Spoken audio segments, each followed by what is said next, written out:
देखिए, कल दार्जिलिंग कालिंपोंग में जो कुछ भी हुआ, और मैं इस समय मिरिक में हूँ, मेरे पीछे यहाँ से 4 लाशें जो है कल निकाली गई। बड़ी दुखद घटना है और ये एक प्राकृतिक आपदा है और करीब 12 घंटे में 300 से 500 मिलीमीटर तक वर्षा हुई है। इसके कारण बहुत बड़ी तबाही मची है और 23 लोगों ने अपनी जान गंवाई है और ये आंकड़े थोड़े और बढ़ भी सकता है। सैकड़ों घर जो है बह के तबाह हो गए हैं। नेशनल हाईवे, ग्रामीण सड़कें सब ब्लॉक है और इसको लेकर के स्वाभाविक रूप से प्रधानमंत्री जी बहुत चिंतित है और वो पूरी इस चीज की मॉनिटरिंग कर रहे हैं और केंद्र सरकार का पूरा सहयोग है और आने वाले समय में परिस्थिति का आकलन लगाकर की जो भी रिपोर्ट स्टेट की तरफ से केंद्र सरकार के पास जाएगी, केंद्र सरकार भरपूर सहयोग करेगा, आज तक भी करता आया है। और केंद्र सरकार ने एक फंड बनाया है, एनडीआरएफ एसडीआरएफ फंड, जो 2021 से लेके 2025-26 तक का ये 5 साल का बजट जो है 6,000 करोड़ का है। उस 6,000 करोड़ में 4,500 करोड़ रुपए केंद्र सरकार का ही है।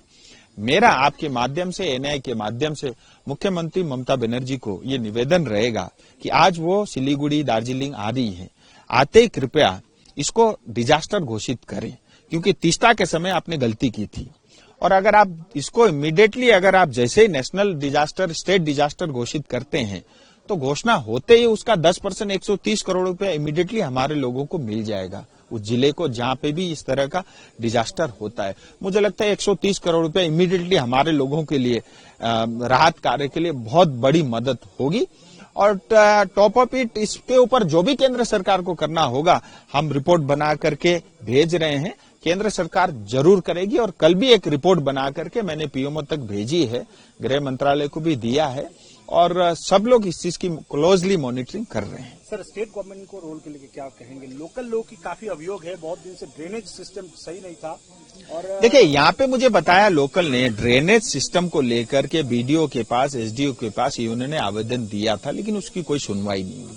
जहां तक केंद्र सरकार, राज्य सरकार का विषय है, टीएमसी सरकार, ममता बनर्जी, वो सरकार है नहीं और खास करके दार्जिलिंग में तो हम सरकारहीन है। सरकार यहाँ दिखता ही नहीं है, यहाँ डिजास्टर डिपार्टमेंट है ही नहीं। आईएमडी ने 3 दिन पहले घोषणा की थी, उसके बावजूद भी किसी तरह का अवेयरनेस कैंपेन नहीं चला, कोई हेल्पलाइन इशू नहीं हुआ। आईएमडी बता रहा है कि हेवी से वेरी हेवी रेनफॉल होगा, उसके बावजूद भी हमारी तैयारी है ही नहीं और तैयारी नहीं थी ये स्पष्ट दिखता है। और हमारे यहाँ पे डिजास्टर डिपार्टमेंट सिर्फ नाम का है, डिजास्टर हो जाने के बाद वो सक्रिय होता है। वास्तव में डिजास्टर डिपार्टमेंट को 12 महीने राउंड द क्लॉक काम करना चाहिए, जहां पे भी ऐसी स्थिति हो सकती है भविष्य में, उसको ठीक करने के लिए। लेकिन एक हिसाब से पश्चिम बंगाल सरकार के साथ साथ डिजास्टर का डिपार्टमेंट भी सोया हुआ है। और दूसरी बात, नॉर्थ बंगाल की जनता के साथ तो हमेशा कलकत्ता में जो भी सरकार रही है उसने हमको ठगाई है। कल हमारे यहाँ 23 लोग मारे गए और शाम को मैं देख रहा हूं मुख्यमंत्री डांस कर रही है कलकत्ता में। तो हमारे साथ जो है ये भेदभाव वाला रवैया राज्य सरकार का बहुत पुराना है, सीपीएम के समय था और आज टीएमसी के समय उससे डबल है।